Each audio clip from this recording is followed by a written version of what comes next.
Hello everybody, Wenzeltron here, and we're back on Heroes of the Storm, as per the usual.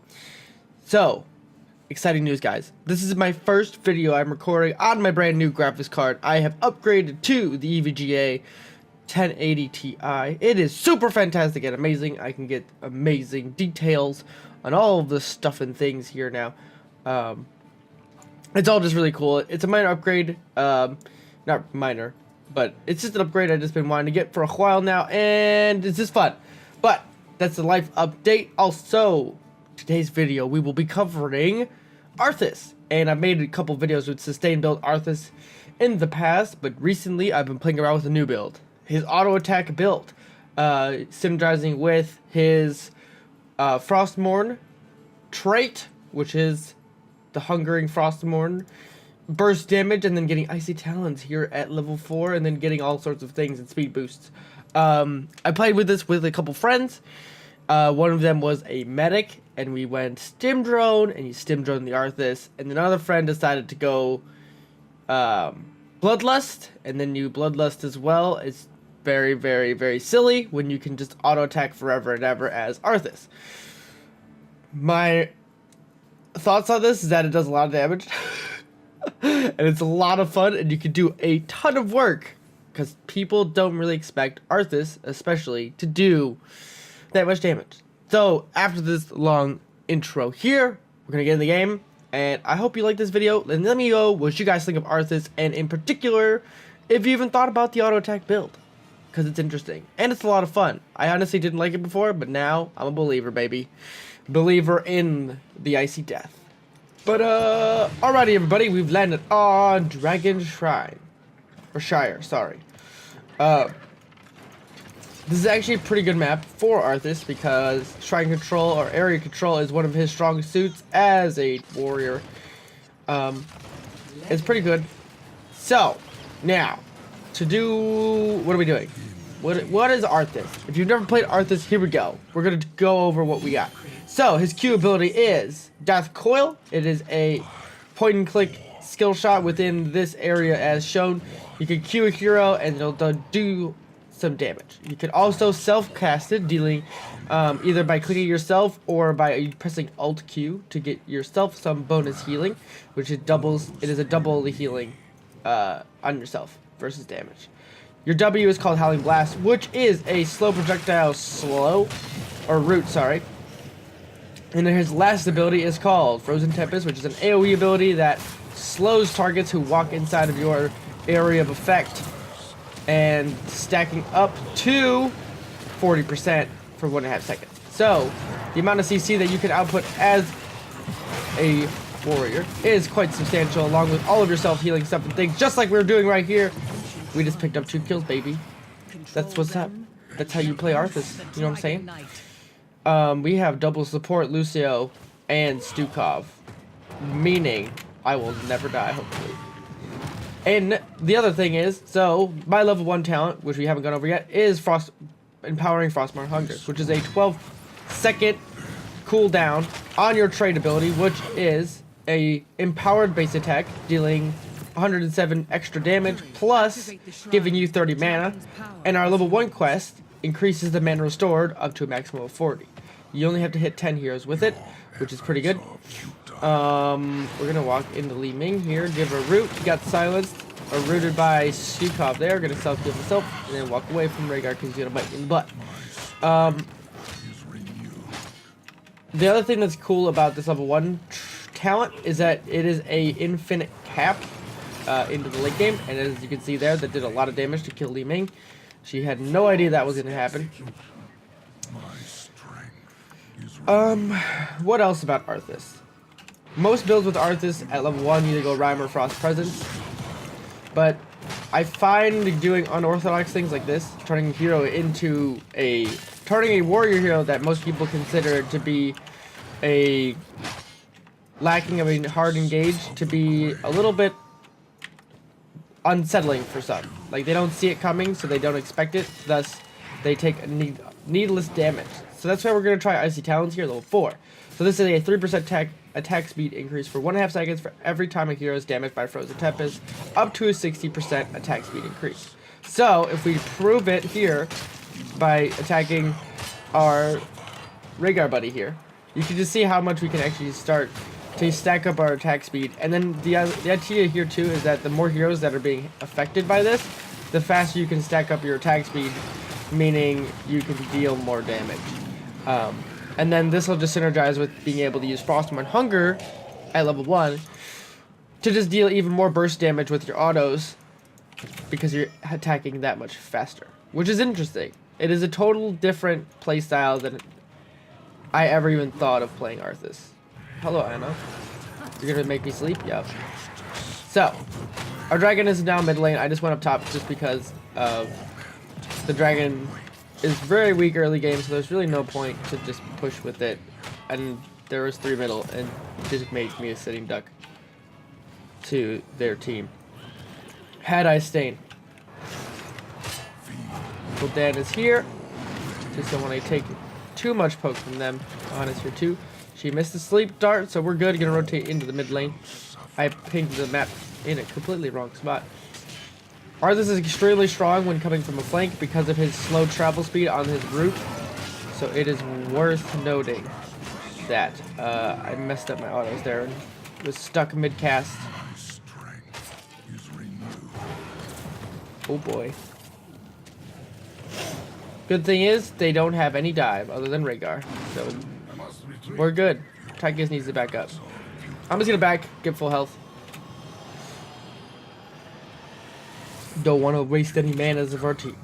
Alright, so to continue to synergize with the auto attack style that we're going for here, we're gonna do Rune Tap at level 7. So this is every third basic attack you heal for 4% of your max HP. So if you're increasing your attack speed at level 7, you can get this self-heal that much more frequently, which in the past I had not realized that was what the synergy was here. And so now that I do know it, oh my god, does it feel nice. I missed my route there, so we don't really have a kill opportunity now. Feels bad. It's also worth noting that the heal is not required to hit a hero, it just every 3 basic attacks. You're not required to do something special. I'm gonna attack Gul'dan here because he has no way of healing himself. He was so close to being dead, but he did not. 4% of healing is pretty dang good. We're still a level up, so we're doing pretty good. We're 3-0 right now, actually. Rhaegar's coming in. Alright. Grenade has been used, so that's good for us.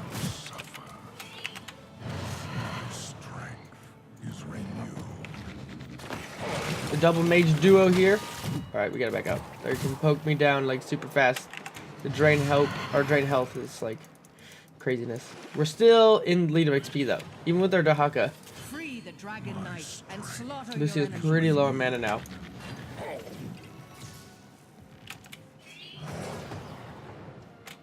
The range of that drain life is no joke. What else? So the problem is right now is that I'm not getting any value because if I go into this, they will just poke me down and I will die. There's nothing I can do about this. They have way too much lane clear and poke damage that Lucio won't be able to protect me from all of that damage. And the last thing I always talk about this is, as an Arthas player, is you don't want to be spamming or leaving your AoE up all of the time. It is very mana hungry, and the longer you leave it up, the more likely you're going to just be out of mana. And then once Arthas runs out of his blue bar, he basically is useless. He has nothing he can provide for the team. He will basically be a liability at that point and will cause someone a death.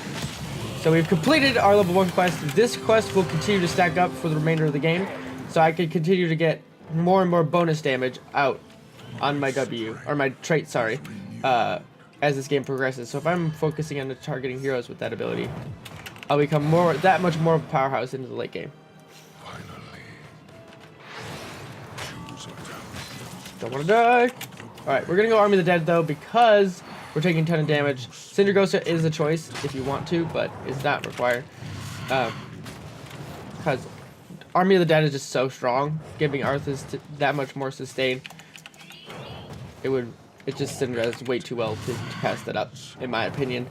Syndergosa for me is a snowballing ult where you kind of try to get an early lead and then force your enemy into making a terrible decision. I'm gonna die.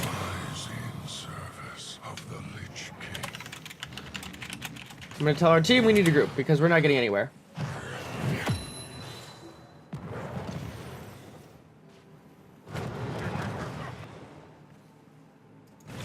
We're not gonna be able to kill Dahaka here.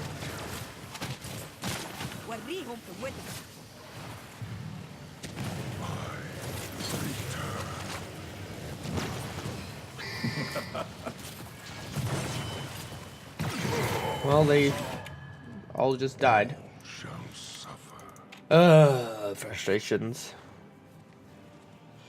So, here we go. We're gonna try and interrupt their transition here. Li Ming is still rotating, but we're fine there. And then the last thing I like about this build is as I said it before, is the mana sustain is pretty rough. But by going the increased mana regen from completing the quest, it makes it amazing.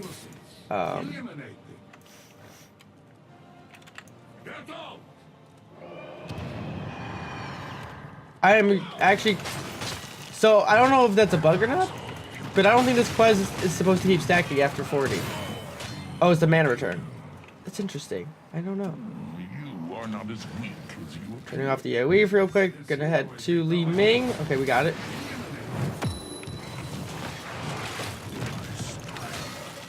She's out of mana, or not out of mana, she's silenced right now.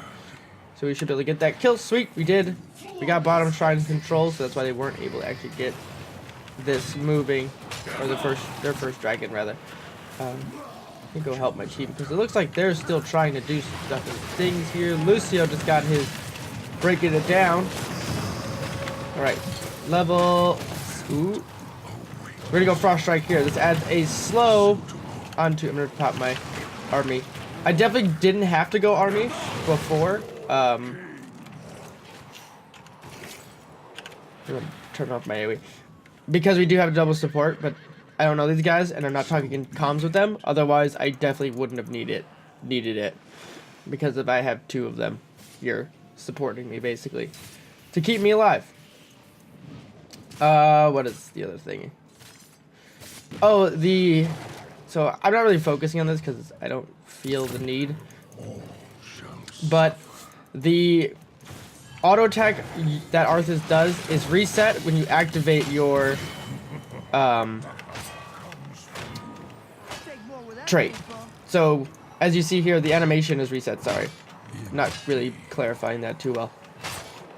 So what I'll do is I'll show it on the next hero I hit, which okay, Lucio can stall this out. I'm gonna go help Alreg before he dies. He might just die anyways. Indeed he did. Indeed he did. Heal myself and then walk away.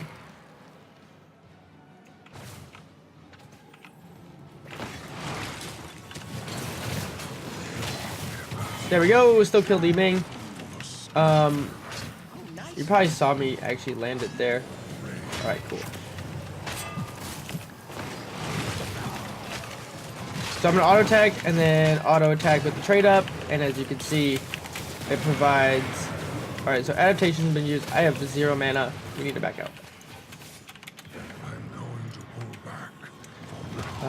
What else? I could have stayed to increase my mana with frost. Not frost. That's the upgrade. That's 13. Is this talent really the best talent to go? No. But if you're trying this auto attack build, it's worth trying.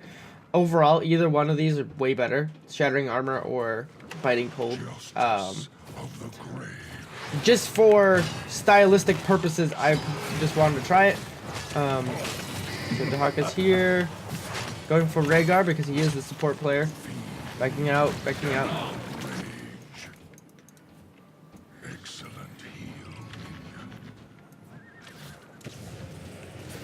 Our Tychus says our rotations are garbage, which yes, they indeed are, but we have very little global ability here, so we're having a bit of problem staying in these, like being able to get out. So Shove is actually doing a lot of work right now. Why did he waste that?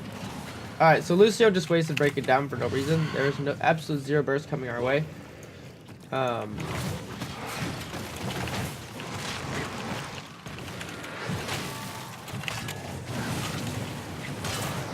Alright, we burned Ancestral, so I'm gonna back out.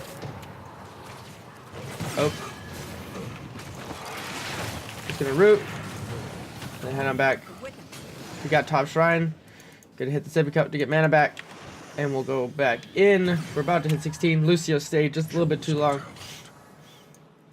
And now this is where you get 2 charges on 1 activation of your trait. Yet again, is this the best one? Probably not, as it doesn't really accentuate too much of what Arthas does best already. As in Remorseless Winter, which allows you to root people with your amazing AoE, which already does a surprising amount of crowd control as is. I just walked right into them and they got a Dragon Knight. So we're gonna just walk away like nothing happened.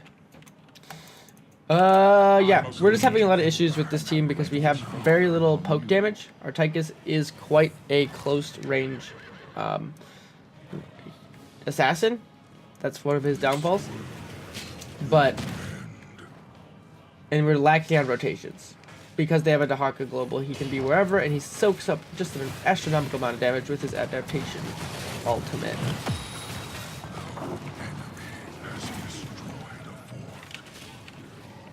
You need to back up behind the wall.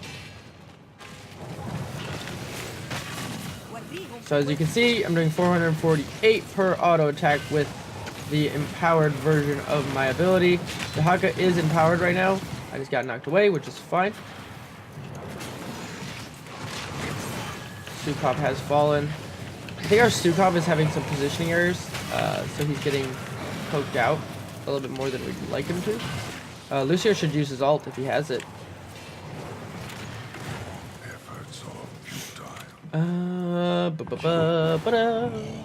Heal up a bit. They might be able to win the game right here. Nope, they're backing out.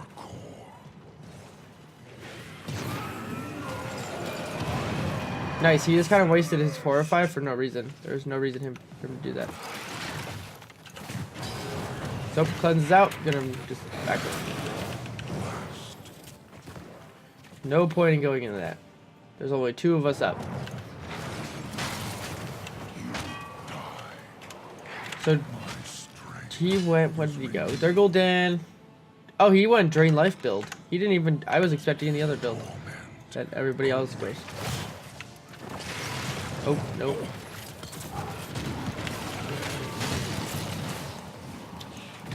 Li Ming is dead. We should be able to get Ana. Nope. Daka's used his ult. But Ancestral is already down. So that's kind of a big deal. I'm going for Rhaegar now, which I'm having issues attacking. Gonna pop Army now. Grenade is down for Ana. I used Army of the Dead to keep myself alive. Their supports are taking a massive amount of poke damage from their backline. I got slowed by the Earthgrass Totem from Rhaegar's level 16 talent to 90% slow. And I just got dragged at a very good point. And there was no follow-up of Lucio's ult, which was off of cooldown. I didn't need to die there. There's catapults on our core. Soon the shrines shall awaken, heroes.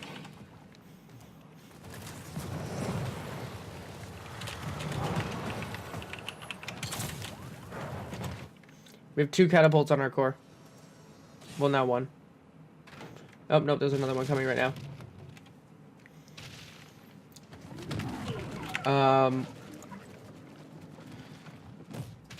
As of right now, their team is very ranged oriented, so we're having issues using this against them. Their Hawk is doing a very good job of soaking up the damage. Them soaking up, rather, like by body blocking us from getting the advantage. We should get this. We should make them rotate to us rather than us rotating to them. The Stukov is not grouped right now, which is really bad.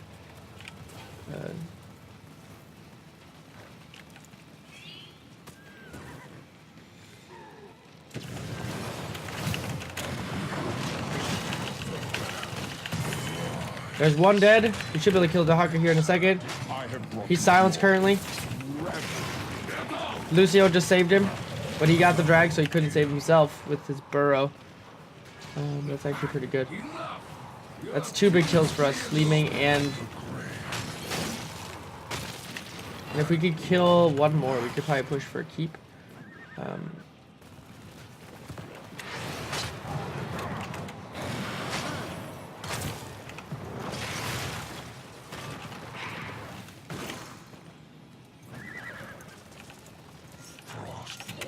We're just giving them time to respawn right now.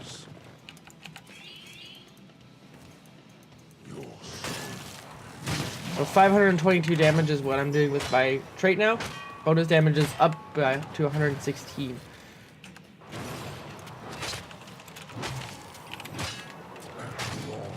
Rhaegar is top right now. Their Ana is now top as well. I'm gonna stay here. Hopefully I can get this. Alright, so we've hit level 20 now. I'm actually gonna rotate it. I usually like to go Death Advance. This is my own take on this ability. I don't know why I prefer it. I just do. I prefer having a sprint on cooldown. It just feels really nice. Going for Rhaegar next, spamming heals on myself. I'm gonna fall because they collapsed on me and I was stuck in the back line of their team. Our team is very cooldown oriented and having issues. Honest, ooh, that was a good counter strike from our Stukov. Or not Stukov, Alarek. You need to get out, buddy. The drill is available. He's going to do that % health damage, but with the rest of their team there. So the Ana grenades are actually doing a lot to counter our double support. Because it's 100% healing reduction. Which I didn't even think about playing a factor into it. Also, the Gul'dan is doing this crazy amount of AoE damages.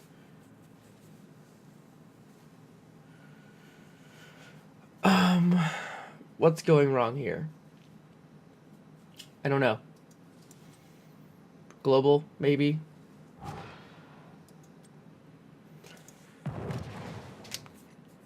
Global and burst. That's one of the things that Arthas doesn't deal with too well, is burst damage. He does very well into auto attack heroes like the Butcher or Illidan, but when it comes to burst mages like Li Ming, he has a very hard time staying close to her for obvious reasons. She can blink out of your area of effect. Looks like Tychus might fall here. Yes, he will. Yes, he will. I'm going to just sprint away because I don't want to die from Dahaka.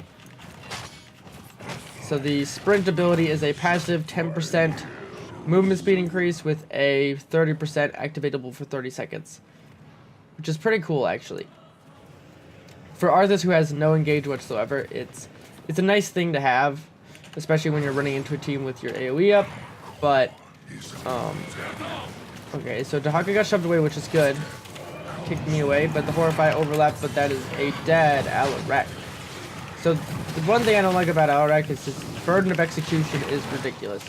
Meaning you have to play him flawlessly to make him have value. Otherwise, he's not that good. I'm just going to auto-tech things because this is going to be game over right here. Level 22 Dragon Knight will finish the core no matter what. We had a very little burst in with Alarek gone. All of our damage basically falls away. Tychus was already dead. So this was Arthas auto attack build. So skip. That, look at stats real fast, like we didn't show up on the meters at all because it didn't get to do too much really, but we didn't play terrible, I don't think. So we have a pretty solid amount of damage tanked, even though I really didn't build any sustain. It's just the synergy between these two talents that really gives you the sustain. I like it a lot, plus the sustain that the Army of the Dead not passively provides, but provides as well. But if you look at the damage numbers here, we did 50,000 hero damage for what is considered a Bruiser Warrior. We did as much as our Tychus, and we were trailing just behind the enemy's Dahaka. And we actually did more. No, we didn't do more than any of the other damage. Our Alaric did actually a decent job. And then last but not least, we did a solid amount of AoE damage. He can be used as a solo laner to compete against Dahaka, but still will lose out the lane. It is quite a bit slower. And so the build here I will put up in a link as per usual, the Arthas auto attack build. So everybody, that's going to do it for today's Arthas auto attack build. And granted, that game was not the best showing, but it still shows you a different way of playing this hero. And there are a few tweaks you can make, like you don't have to go this town level 1. This is probably the one that is needed as well as this one to give you the most value for what the auto attack provides as damage. But for the rest of them, you could, if you really want to try and get more CC out of this build, you could do it. But doing 4 and 7 with the auto attack stuff is the key to the build. But I would just want to try with the upgrades to your Frostmourne trait. So, yeah. Let me know what you guys think of this build, and please leave a comment, and like, and or subscribe, and share as you see fit. It's interesting. As you guys know, I'm a warrior player, so this is one of those things that I like to play around with every so often, and it's just cool, you know? Think outside of the proverbial box, as they say. So thank you all for joining me, and I will see you all next time in Heroes of the Storm.